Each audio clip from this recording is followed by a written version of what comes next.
For 20 years, I managed and ran one of our pharmacies in New Philadelphia, Ohio. And I was really fortunate to have a pharmacist who was my right hand, and we worked really well together, still do. And she was the kind of person that we were able to kind of sync in a fashion where we could finish each other's sentences. We could understand, if something happened, she'd know what I would like a situation to be handled as or how to resolve it. And it was really cool because it didn't dawn on me until I moved to a different role in our company that I'd go on vacation and I'd only get a phone call if there was really a problem. Everything was neat and tidy, tied up with a bow. So I guess I felt like we had a really good system there. We knew how to communicate well. We knew she was empowered to and is empowered to fix some problems if we had customer service issues, or if we have power outages, and how to power things back up, and how to troubleshoot all that crazy tech and stuff that happens.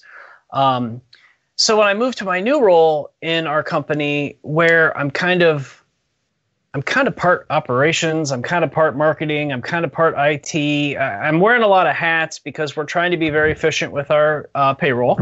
And one of the things that I'm noticing is that not all of our locations have people that are trained in a fashion that can help or feel confident in dealing with a problem that may come up on a daily basis. So my mantra lately has kind of been to fix the system and use what I call customer service failures, and they're not always customer service failures, but to use an example of, okay, Mr. Jones came in the pharmacy and he came to pick up his prescription, his MedSync order, and you look in the point of sale, it says it's in will call. You go to will call, it's not there.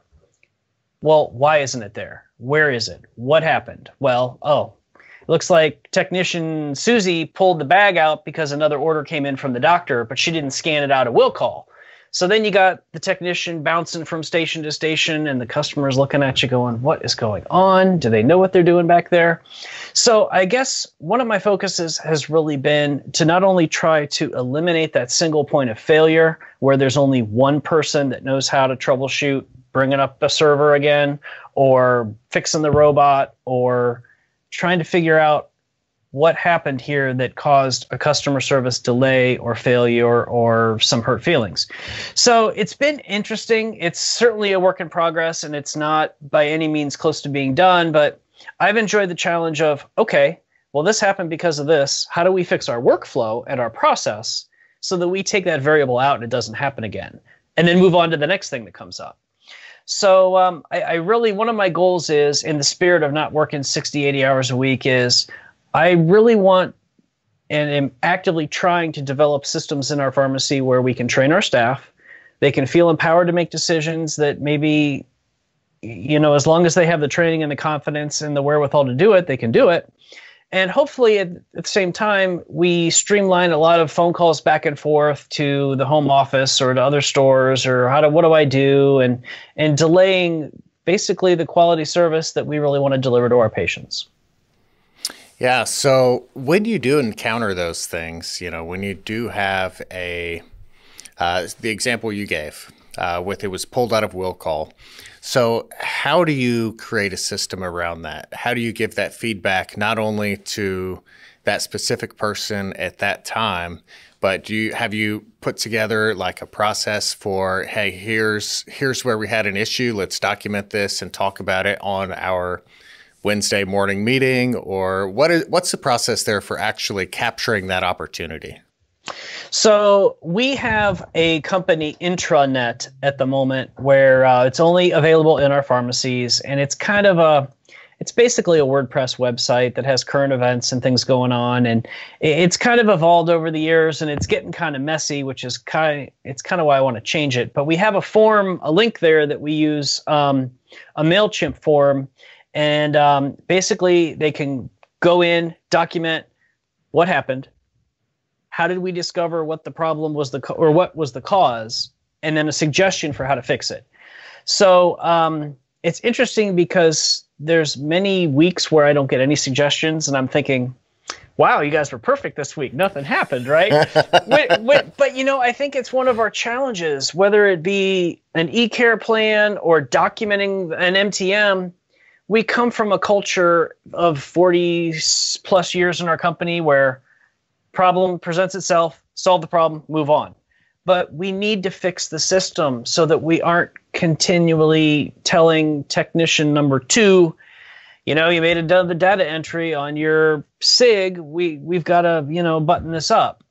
So it's not, it's a system that's worked pretty well. And now I've got kind of a new database program that we're using that's web-based that we're getting ready to roll out here to the staff. And it's the same kind of thing, capture what happened, make a suggestion of what you believe was the cause, and how would you like to fix it in your pharmacy, and then share it with the whole company. So it's something that can be reviewed in their weekly meetings.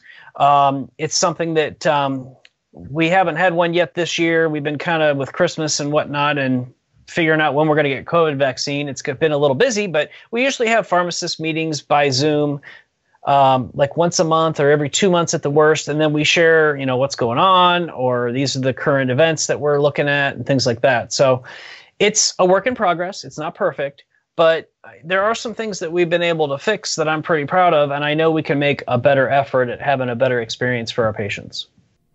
Nice. So that's a great way to handle those kind of issues that pop up during the day, during workflow.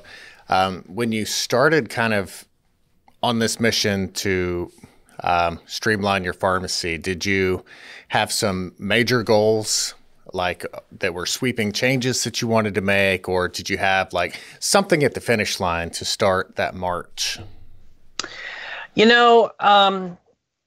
I guess I was really lucky to work in a store that had a very consistent staff. And much like I mentioned, the pharmacist, Janice, earlier, who was really complimented my skills, we have many technicians in that location that have been with us for over a decade.